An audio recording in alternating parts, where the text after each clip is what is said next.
Welcome to the Master Passive Income Show. My name's Dustin Heiner, and I'm here to help you learn how to quit that JOB, that just over broke job, by investing in real estate so you never, ever have to work a job again. Today, I am super pumped to have a friend of mine on the show who is a fantastic real estate investor, podcaster as well, teaches people, lends money, does so many amazing things, and we're blessed to have him on.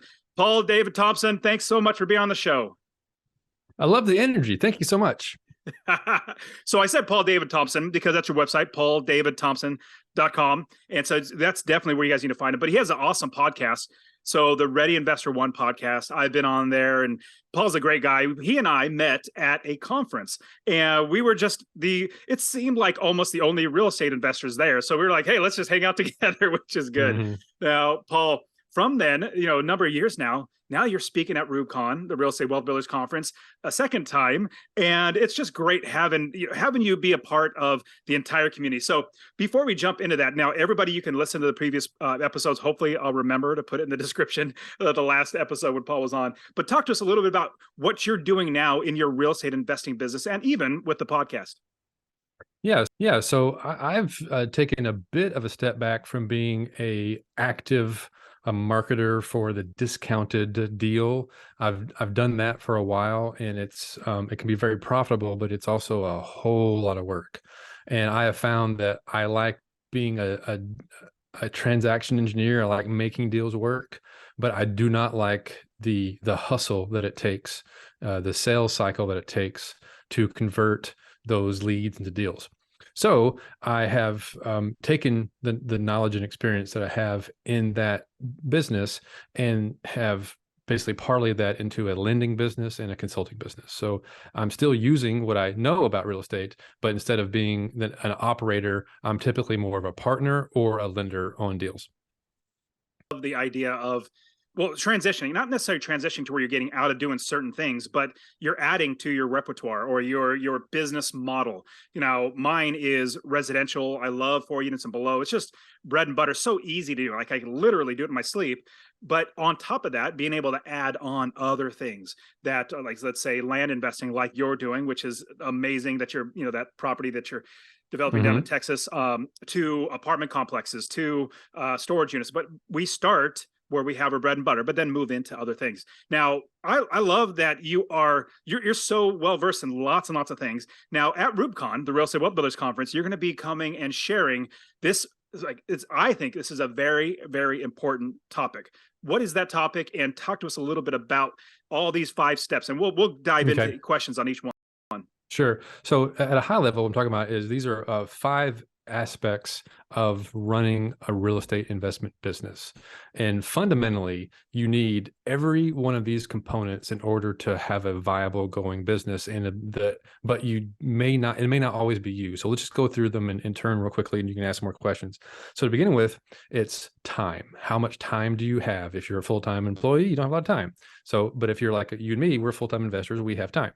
Or you have a deep network. And so every business or every real estate transaction has 2 parties, a buyer and a seller, and then a whole bunch of other parties for sure are often involved. So that's how deep your network is. And third is money. It's either yours or somebody else's to make the transaction happen. And the fourth one is knowledge. And you take all these kind of collection of aspects of the business, and you have to kind of compile it into one transaction to make the thing actually happen. And as you know, when you're first getting started, most people are very short on this. And lastly, it's deal flow. So if you have all these other components lined up, then you have a consistent set of deals. And some people, like wholesalers, they don't really have maybe time, money, probably have some knowledge, but they don't have it much else, but they have consistent deal flow, and they sell their access to deal flow, and that's how they make their money. So there's a lot of different aspects of a business, and you need to find, if you don't have all these things, you need to find somebody else that has it to make the transaction happen. So before we jump into each specific one and giving us the overview of what each one is, because those are absolutely right, I 100% agree with you. What would be a direction that somebody who's very brand new to investing, they would jump past all of these, or they'll even just not even know that they're there and do it the wrong way. What are your thoughts about the negatives, or something like a trap that some people might go into? And then we can dive into all the specific. Well, the trap for most people, if they're new, is they lack the knowledge. You can have every other one of these things in place, but if you don't know how to get things to move, you don't know the kind of the rules of real estate, then you're hamstrung. So if lack of knowledge becomes your problem, then the solution is you need to go get educated. I found the most expensive cost of any business, or actually probably life in general, is lack of knowledge and lack of understanding on how to do things right. In fact, when I would do things wrong, it's because I didn't know what I was doing, and I would lose lots of money. So I think that's absolutely right. Okay, so in the idea of building a business, well, I love that you and I, well, that we are investors, and that's where we're classified at on my IRS tax returns as I'm an investor, and Mhm. that's classification of it. Obviously, a lot of great benefits with that, but it takes a lot of work to be an investor. So jump into the first one. What do we do to make sure that we can actually have more time in our lives if we can? Like, I literally sleep faster as best I can. I sleep faster so that I'm like, I'm only going to sleep 6 hours today because I Mhm. have to get these things done. So talk to us about the time. Yeah, time is interesting because a lot of people who are trying to get into real estate, they're working a day job, and that's the situation I was in. And so you can talk about, optimizing your time. You can talk about, and those are really interesting, worthwhile conversations. But it is possible for you to do this business with you having limited time. That's what passive investors do. They buy deals, or they invest in deals like through Fundrise or through some other kind of type of fund where they're using their capital. They have a lot of money, so they let their time, so that they're basically buying their time back by putting their money to work. And I think that's the best investment of all, is to spend the capital you have to get your time back. They The one thing that you spend that you can never ever make any more of is time. And so when you're anybody, not to be, too downer, but when you're on your deathbed, you're not going to be thinking, man, I wish I would have worked more and not hanged out with my family, or be around and having kids and seeing them grow. Like, no, you're going to be thinking about the things that are actually meaningful, and the time that you waste on other things. Let's say social media, which could, I would say, can usually be a waste of time. Other people might have good reasons for it, but Mhm. it drains time as opposed to gets your time back. So if you could spend money to increase the amount of ability in the short time frame, like it's instead of taking 10 years to get to where you're successful and employed, you take 3 years because you've spent money, or you've hired the coach, or like you've accelerated that time. It took me like 8 years to become financially independent. I wish I would have done it like 3. If I paid somebody else, I just wasn't smart enough to do that. Yeah, most of us, and it's just the default lesson that we're all given, is the plan is to spend your time to make money. But I would so much rather be in the place where I can spend money that I've been able to accrue to buy back time. And that's how really wealthy people are able to become really wealthy, is because they are making these decisions that are exponential in nature. So they're not doing a one for one transaction. So a really good example of this is what we're doing right here. You and I could have a one-on-one conversation that is very rich, and we could improve each other by have that conversation. But when we record it, now there's how many thousands of people could potentially, millions potentially, could hear this, right? So you take this video, you put it on YouTube, and then it's on YouTube for ever. And YouTube specifically has the nature of it that if it's really good content that people engage with, people can go back and watch that for months and years later.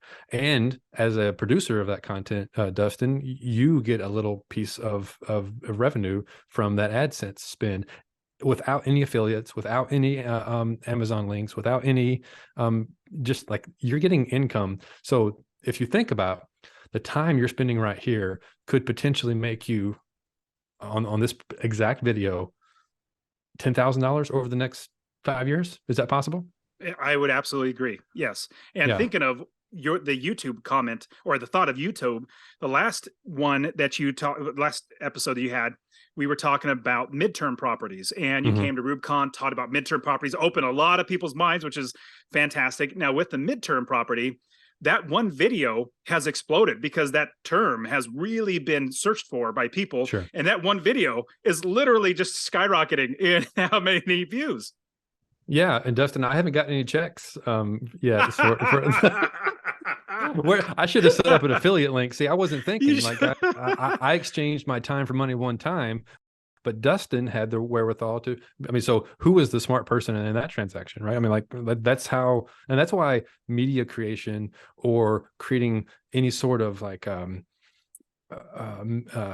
code or software, that the way you can distribute it is. There's almost no limit to it. Like it's almost the limit is the amount of attention from the world that you can get people access to. The number of people access to the internet is your limiting factor there. Whereas when you're a consultant and you're just doing a one-on-one transaction, how much per hour rate could you actually charge for that? I mean, even if it's $100,000, you're limited by that one transaction. Brilliant. Okay, what's the second thing we have to look at? Network. And so this is, I don't mean for this all to come back to media because it's really about real estate, but you and I are content creators. And when you are working deals, you have to have somebody that you can call to help you, whether it's a title agent, a real estate attorney, whether it's a private lender to help you make the deal happen. The more people you know and the richer and fuller your network is, the more things you can do in life. And you are the average of the 5 people that you spend the time around, and you will either raise or lower to the level of the people you spend the most time with.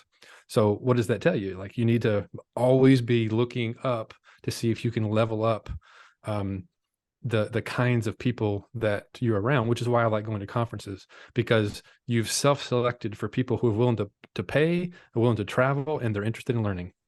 Those are amazing qualities, and getting around like-minded people. And let's say if you want to be a really good YouTuber, where if you go to a conference, you're going to be around the people that see that as a goal for them, number one. But number two, they're so dedicated to that they spent money and their time to go and be a part of that. I know every single time I go to a conference, I grow tremendously, not just in my knowledge, but in my network, in the people that I know that want to work with me, or I can help them, or whatever it might be.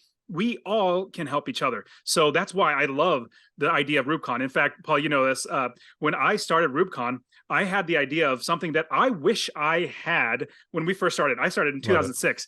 I wish there was something like this. And now we have something, a community of people that's literally just, let's all get together and help each other out. So 100% agree with the networking. Let me tell you a little story that was interesting. That I recently joined a mastermind for creating hedge funds, and it's real estate or crypto or but it's all about like creating a fund. And they had an event in Cancun I think it was last fall, a few months ago. I went to this event, and I finally went into the room that I felt like the dumb guy in the room. Like, you know how you're always looking for the room where you're not the smartest guy in the room. And like going into that room and saying, oh, I have 40 rental properties and I'm financially independent, and I was table stakes. Like that was not impressive. Just to get you in the door, you have to be there.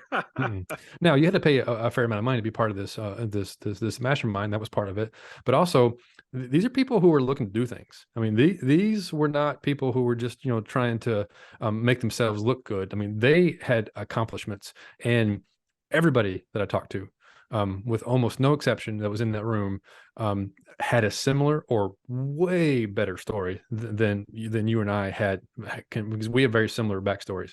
And what we've done would just that's like the floor of where that conversation started in there. And so which I enjoyed that. And they started talking about stuff and raising capital. I mean, there are people in the room who consistently raise $100 million a year. And it's like, yeah, these are like major players. I'm like, okay. That is so cool. It's getting around the right people is awesome. Exactly. And then we went out and did all those activities, and afterwards, I was so beat and worn out, and they were all like fine. And I was like, what? Like, I started feeling my age. I started feeling my weight, and I noticed everybody around here is like in really good shape. Like, maybe I should start watching what I'm eating. It's like it's this effect on you. It's like, this is a different caliber. And you're right. The people that you're around, I think it's saying you're the average of 5 people that you spend the most time with, Mhm. and 100% right. So I love not being the smartest person in the room. In fact, if you walk into a room and you want to be the smartest person, you're just arrogant and prideful. And a lot of people don't really want to be Yeah. around you. Just to be completely honest. But if Yep. you go into hoping to not be the smart one, to actually learn from other people and really just try to be around other people that are smarter than you, oh my goodness, you're going to grow. Okay, so what is the next one we have after this? Money, and we're all doing this for money.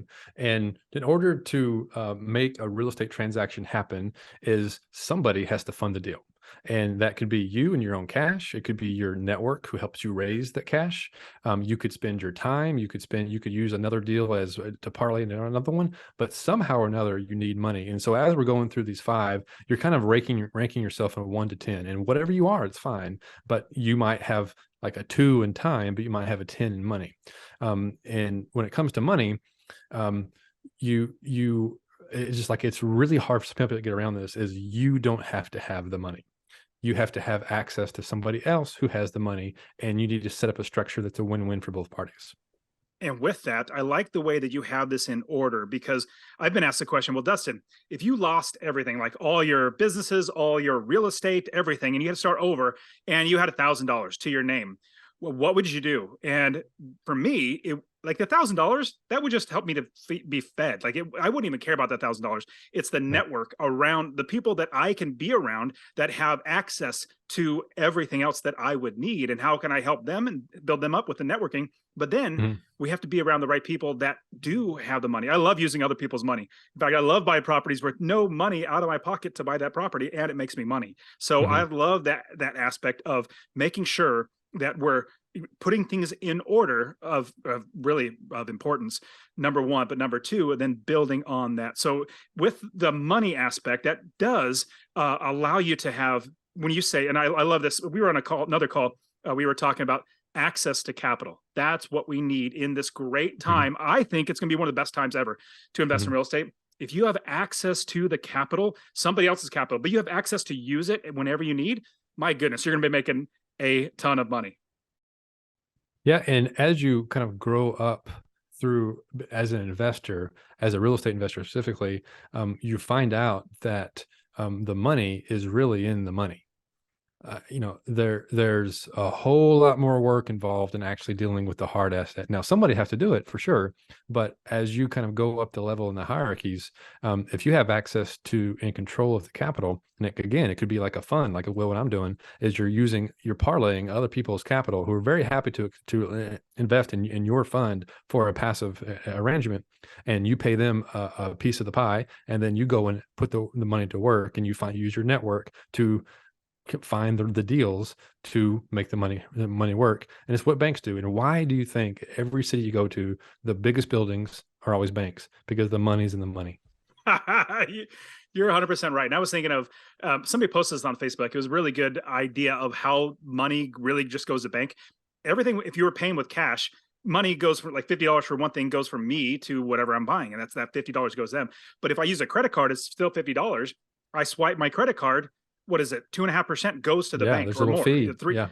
is a fee for it. So that operator, whoever his business is, they get less. Let's say $47. Let's say $3 Hmm. goes to the bank. They get $47 and $3 goes to the bank just for the privilege of utilizing their quick way of paying. I was like, oh my goodness, banks are making money. So if you can figure out a way to be the bank, my goodness, you're going to be doing terrific. Okay, what's the next step?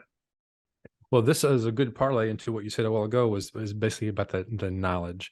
So if you were to like just strip away everything that you had access to, Dustin, but you still had your knowledge, that is what you spent the most time acquiring. And that's the one thing that would be the hardest to replace, other than time. And time. What I mean this is not how much time you have left in your life. What I mean is how much time per week do you have to spend on a given activity, right? So when it comes to knowledge, like we are. constantly acquiring new information. And one of the reasons you and I are going to conferences is so that we can acquire new knowledge. And it's amazing when you go as a speaker to a conference. Well, you speak for the one or two times you might speak there, but then you're basically now at another conference where you get to learn from all these other speakers who are there. And it is, I mean, almost a given that I will come away with 3 nuggets that I just never imagined that I would come away with when I go to a conference like RubeCon.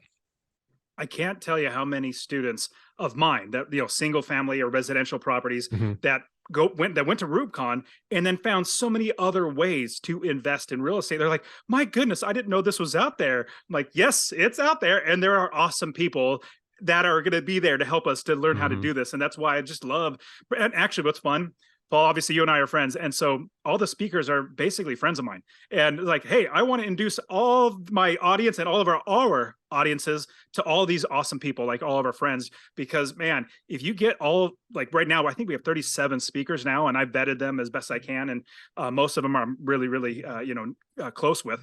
It's amazing. Like just to be in a room around all these 37 speakers that are expert investors, and then us as speakers being around each other. Oh my goodness. Like it's going to be an explosion of inspiration as well as just massive action and tremendous wealth growth. So good. Okay. I love that knowledge, because with knowledge, like I have so many people come to me and say, well, Dustin, how do I do this? How do I do that? Because they just don't know. It takes time to learn that. If you want to learn on your own, it takes a lot more time. If you want to help somebody else show you, it's much faster. Now, this last one, which is a really good one, and I like the way, personally, I like the way you put it last, deal flow, Mhm. because deal flow, the deals, there are so many deals out there. And all of us, when we're beginning investing, we think we have to do that first. That's our number one thing. We got to get deals. No, no, no, no. I believe there are so many deals out there. Once you build your foundation, then those deals, now, as soon as you get one, you know what to do with it. So talk to us about deal flow. Yeah, so obviously to have a real estate transaction that you need something to buy. And so you need a good deal, right? So you have to have a reason to buy this thing. We don't just want to buy anything just for the sake of buying it. It's not just a property, but it's a deal on the property. And that's the distinction. Like it has to go through underwriting and it has to make sense. But then somebody is in control of that deal. And it's the person who put it under contract, right? So somebody spent some time, spent some money, probably, definitely had a lot of knowledge, and they put it under contract. But once it goes under contract, what you do with it still becomes something of an option. You need somebody else in that party probably to make the deal happen. And that's where you use your network to raise the money. That's where you use your network to make sure that you do your due diligence properly. You have your inspections done, and you perhaps bring in partners to make big deals like in multifamily or big land developments like I'm working on in Texas. It takes a lot of parties to get these things done. They're just too big of projects. But when you have access to deals, then you have something that you can then uh, uh, put out in the market, and you could either raise the money, you can find partners, or you could sell the contract itself. There's a lot of different aspects of it, and that's what wholesalers do. Is they basically spend a lot of time getting access to deals, and then they decide how to exit it. And who gets to decide how to exit it? The wholesaler, because they have the property legally tied up with a legitimate purchase sale agreement. I love that.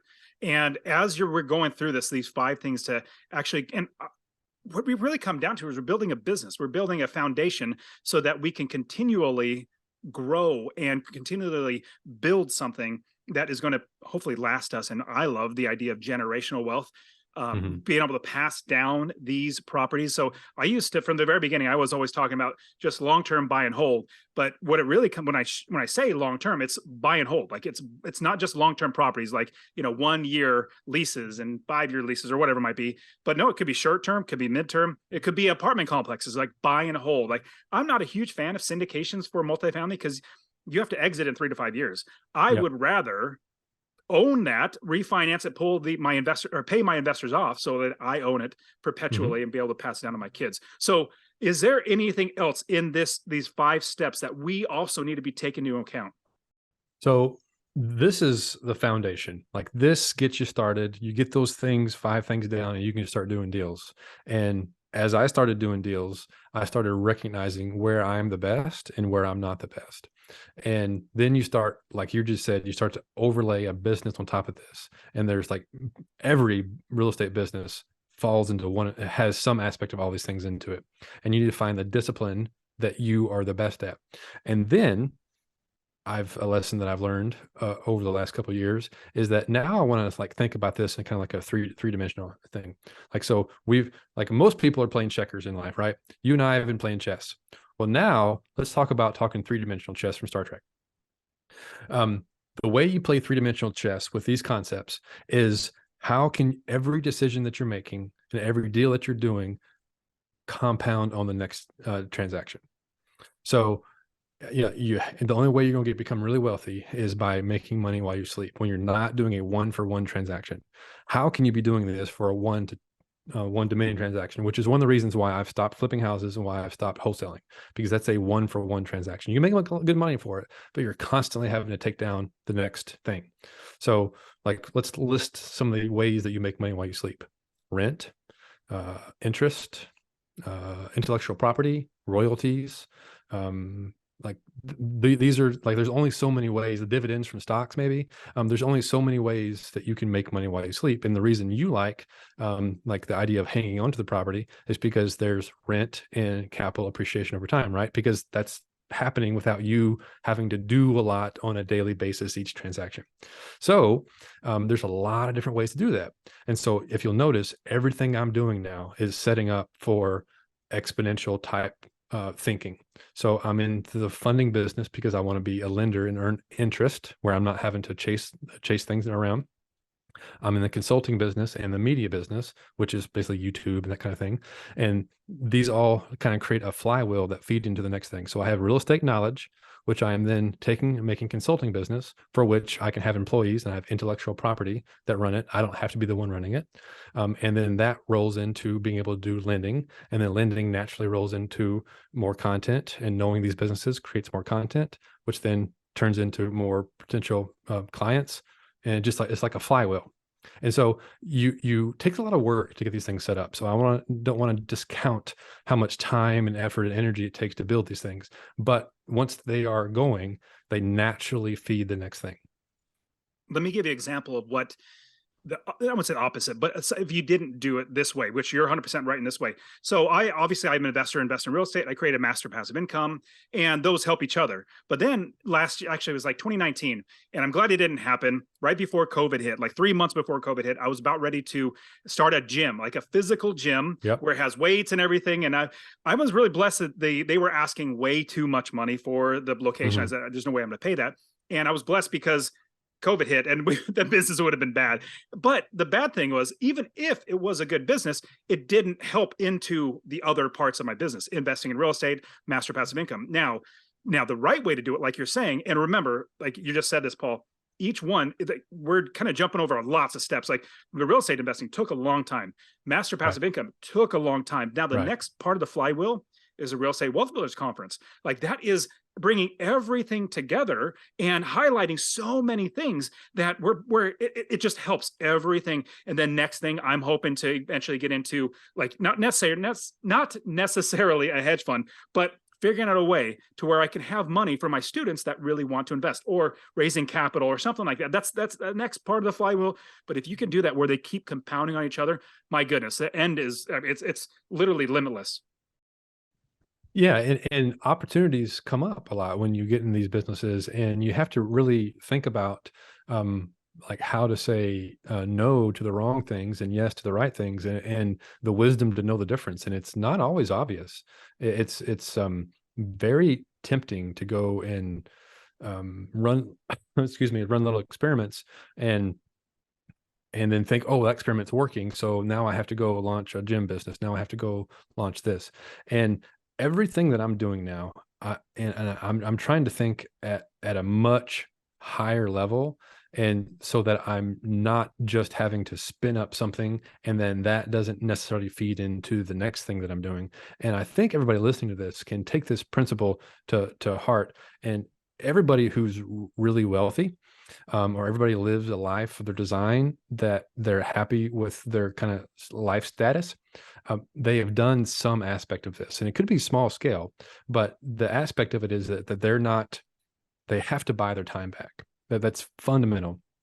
And then with their time, when they spend it, on any sort of activity, it's such that it's they just enjoy it and they do it that way, or it is a compound effect. And if you go and evaluate anybody who's really successful, without a doubt that I have found, without an exception that I found, they all run it that way. I 100% agree, man. Paul, you and I can absolutely talk a very long time, but we're definitely out of time. But I absolutely want everybody to reach out to you or listen to your podcast or connect with you. And especially if you're going to be coming to RubeCon, you're going to be able to hang out with Paul and myself and all the other speakers. Like, you're going to have a tremendous time. In fact, most conferences, I don't say most, some conferences, the speakers come, they fly in and they go and do their talk and hopefully get some sales, and then they fly out. They don't hang around. No, this is a community. And so I'm bringing my friends, and I want you guys to be there as well. So Paul, how can people find you online?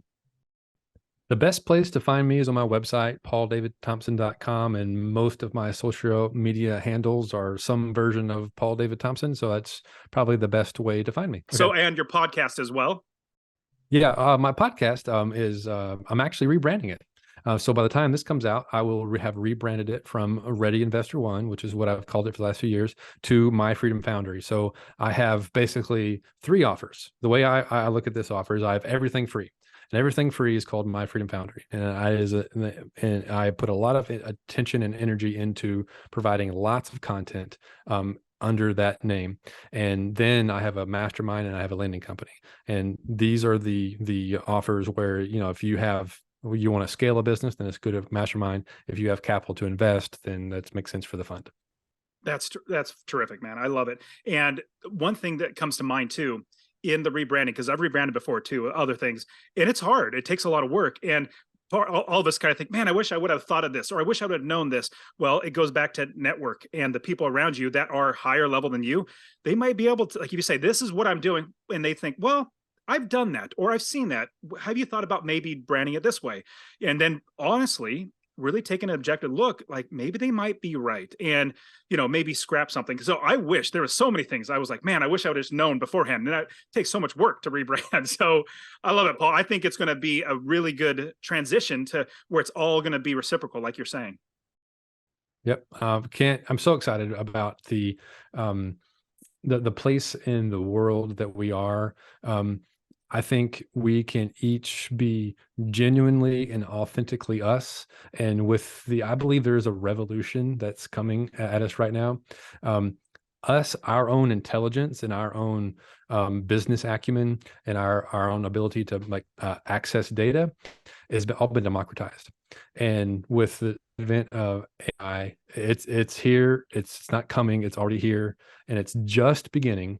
And I think it is as big of a revolution as the Industrial Revolution. So the world after the AI revolution will be more different than, or as different than the world is now from the Industrial Revolution, which is kind of a bold statement. Everything that we it's hard to really put your finger on it, but we need to all be thinking about, instead of being afraid of it because it's happening, whether we like it or not, is to recognize that what makes us unique is us being uniquely us. I love that. And I 100% agree, because you're right, that AI is coming, and it's not just coming, it's already here. But with that, you're going to see in AI, you're going to see some certain things that are, and eventually I think AI will get this place where it can be seen more genuine than it is. Because right now it seems very, it's not as genuine as you or I, you know what I mean? Like, yeah, right. How we talk and what we say, and it doesn't come across. In fact, I've used those AI generators and I'm like, oh, this is not bad, but it's not the greatest. But when you're genuine like we are, and that's why I love RubeCon. I'm trying as best I can to get genuine people around us. Mm-hmm. It's going to be so much better. So, Paul, man, this is great getting to hang out with you again. I look forward to seeing you in person, hanging out all over again at RubeCon. So really appreciate you coming on the show, man. Can't wait to see you.